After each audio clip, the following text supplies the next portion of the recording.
those stranded astronauts that are now on their way back to Earth after a very long mission, one that was supposed to only last a handful of days, that lasted over, 9 months? They were supposed to be back a week into June when they started. It was Butch and Suni, Butch Wilmore and Suni Williams, and they are finally headed back to Earth again after 9 months being stranded in space. There's a lot of debate right now because they are coming back on of course, SpaceX manned ship. And they, of course, went up in a Boeing ship. And a lot of people thought that this could have happened earlier. And the astronauts themselves have even inferred that they don't believe that it was politically motivated. They do believe that what Elon Musk said was true, which is it could have happened a lot earlier if the Biden administration had just approved them to send a mission sooner to the International Space Station. We watched the detachment last night. And I said they were like, okay, they'll be landing in the Gulf of America. My son got a good kick out of that. He laughed at that, not laughing at it, but just the fact that even, they're having to say that. NASA has to say that. We have to go, okay, so where that's going to be. But pretty interesting, Will. And I know that this is a topic that's on a lot of people's minds because of the political side to this. And of course, the technological side, which is that you never give Elon Musk the credit when his things work. But when you have Boeing, this was happening too during when all of the Boeing issues were happening. And now the debate has turned political, as all things seem to. Because even Butch, when being interviewed, did not necessarily downplay the political involvement. As we know, Elon Musk has said he sent sent an option to the Biden administration to go get these astronauts earlier, and they were turned down. And a lot of people are curious if that was politically motivated. Sean Hannity interviewed both Elon Musk and President Trump and also brought this up about a month ago. And let's go ahead and roll bite 2.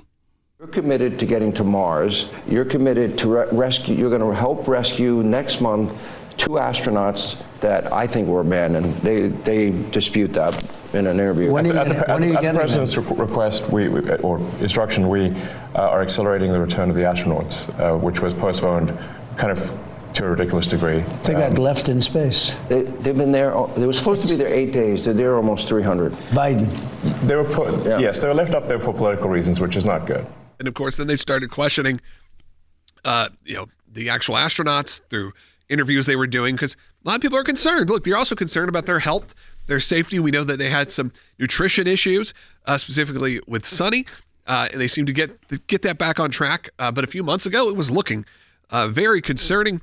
But they interviewed and they talked to Butch, and I think we have that bite. Yeah, they do press conferences periodically when they're up there, especially there was a lot of eyes on this one because of the situation where these astronauts, short mission up there for almost a year. And this is what Butch Wilmore said when asked about these comments that Elon Musk had been making as he'd made the rounds and saying it was delayed for political reasons. Let's go ahead and roll bite 7. My question relates to Elon Musk has said that he made the offer to bring you guys back earlier and that it was denied. My first question is that true? And if so, what would that have looked like? Was he offering to make another flight, push seats on another flight? Could you give us some background there?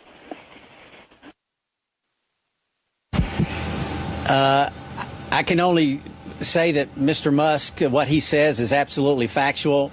We have no information on that, though, whatsoever. What was offered, what was not offered, who it was offered to, how that processes went. That's information that we simply don't have. So I believe him. I don't know all those details, and I don't think any of us really can give you the answer that you would be hoping for. But he at least believes him. And I believe later on another one he said, yeah, I have no reason to question what he's saying as true. And of course, they've spent a lot of time thanking Elon Musk and thanking President Trump. Now, of course, you would typically thank the President of the United States when you're an astronaut, you're stuck in space and they're sending a rescue mission. But the fact they even called out directly Elon Musk is they know what they're dealing with here.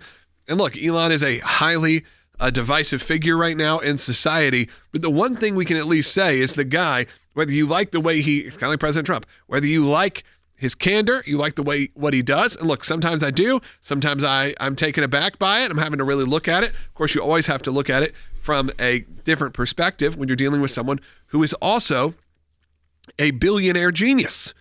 You don't get that way from just being like the most normal dude you've ever met. These are very interesting, unique people. So yeah, has he said stuff that's ruffled feathers? For sure.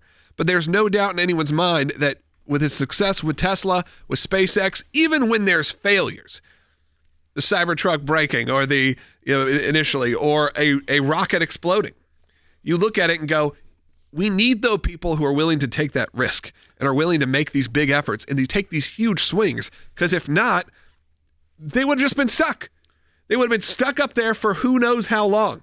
They were already stuck there for 9 months. But if there was no SpaceX, there was no alternative, this is what would have happened. And when you look at this story and take a step back, because on the face of it, it's like, okay, there were astronauts, a mission in space didn't go the way that they originally planned, and therefore there's a delay. I mean, that's typical of NASA's history.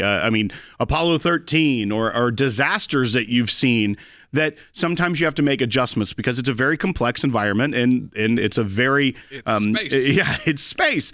But I think that when you take a step back from it just being a story about astronauts in space, Logan, it's the night and day. This is the perfect contrast between the Biden administration and the Trump administration. The Biden administration would do things that were politically expedient for them, that made them look good, or that did not help their opponents. They would not do something. So they were the most perfect Washington, D.C. political creatures in that administration. You also look at the failures of the Afghanistan withdrawal, and all of the many things that they did that they thought were politically expedient, and in turn ended up either embarrassing, bringing shame upon the nation, or costing people's lives. And then you have the immediate contrast that just 2 months in to the Trump administration, they are bringing these astronauts home because it was possible. It wasn't necessary to leave them up there for 9 months. In reality, the reality was they were doing it for politics. But you also look at this, once again, this wasn't the first planned launch because it's space. They had a scheduled launch a couple weeks back, but weather patterns change, things of that. It delays. So a delay of a week and a half, normal.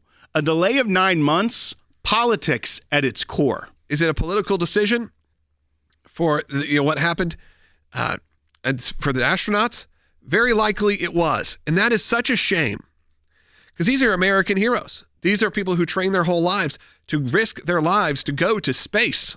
And we treated them like political pawns.